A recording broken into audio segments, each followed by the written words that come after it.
Hello everyone, I'm Maggie, and if you're struggling with English and want to improve your communication, this is the channel for you. Is it hard for you to read in English without getting stuck on every word?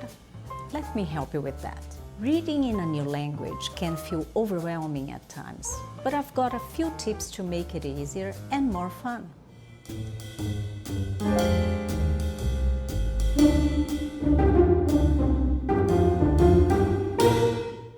Let's start with something engaging, like a sports article. I'll guide you through it step by step. Tip 1. Focus on the general idea. Don't try to understand every single word. Instead, aim to get the main idea. Here's an example from a sports article. Monza have reappointed Alessandro Nesta as their manager 7 weeks after sacking the former Italy defender. Did you understand that Nesta is returning as a manager after being dismissed earlier? If yes, you've got the general meaning. You don't need to worry about the little details yet. Tip 2. Identify keywords to learn. Look up just a few important words that you see repeated often. In this article, we have words like sacking, meaning to fire or dismiss someone from their job. A synonym, dismissal. Replaced, meaning to take the place of something or someone. Synonym, substituted. Dismissed, meaning to remove someone from their job or position. Synonym, discharged. Appointed, meaning to assign someone to a job or position. Synonym, designated. Tip 3. Use the new words in sentences. Make your own sentence to reinforce the vocabulary so that you learn faster. For example, the company appointed a new CEO last month. He was dismissed for missing too many meetings. After the project failed, the manager was sacked.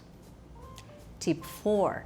Read multiple articles on the same topic. The more you read, the more familiar you become with the vocabulary and context.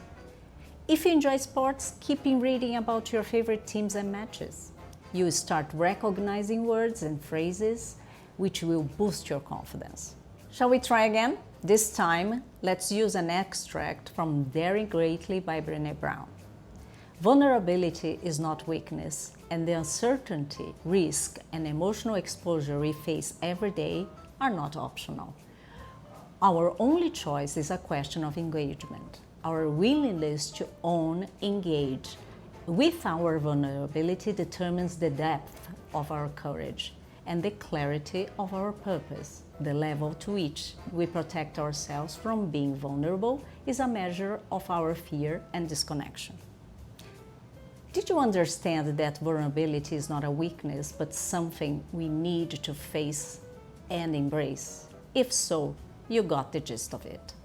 Let's look at a few keywords. Weakness, a lack of strength, synonym, frailty.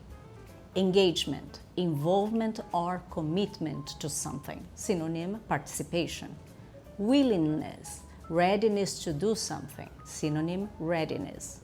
Depth, the level of intensity or thoroughness, synonym, profundity. Purpose, the reason for doing something.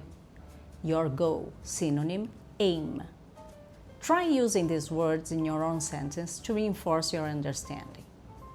Did you know a common mistake is translating every word directly into your own native language? This slows down your progress and makes reading frustrating.